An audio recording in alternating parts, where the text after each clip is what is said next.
Баршаңызға қайырлы күн достар. YouTube арнама қош келдіңіздер. Бүгін сіздермен көк помидордан, яғни көк қызанақтан салаттың рецептісімен бөлісемін. Ендеше менімен бірге болыңыздар.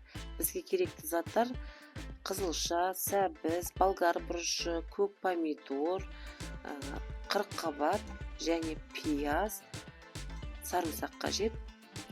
Осылардың барлығын жақсылап видеода көрсетілгендей турап аламыз.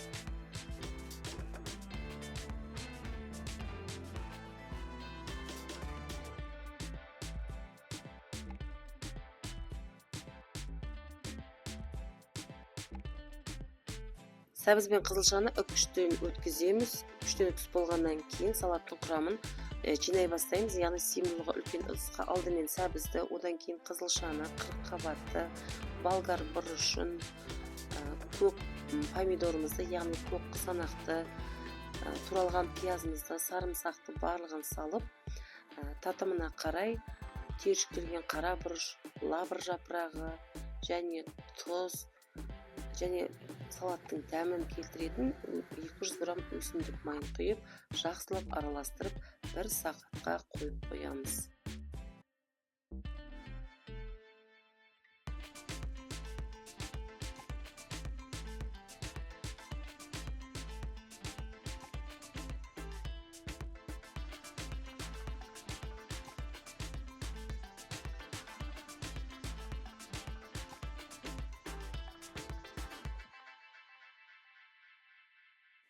Мінекей 1 сағаттан кейін тұзы әбден сіңіп, бойынан су бөле бастайды. Осыны сыйымдылығы үлкен ыдысқа салып, отқа қоямыз, яғни отта қайнатуымыз керек. Қайнағаннан кейін 20 минут қайнатамыз.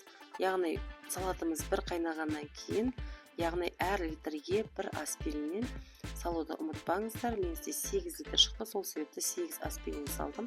Аспирин салғаннан кейін жақсылап араластырасыздар және 20 минут қайнатасыздар.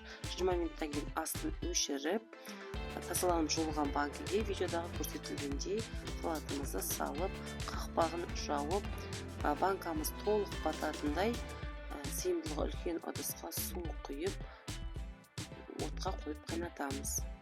Қайнағаннан кейін 40 минут қайнатасыздар. 40 минуттан кейін банка жапқышпен жабамыз.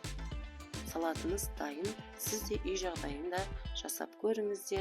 Қазақша контентті қолдаңыздар. Сіздермен болған Айгөлектің асханасы. Арнама жазуды ұмытпаңыздар.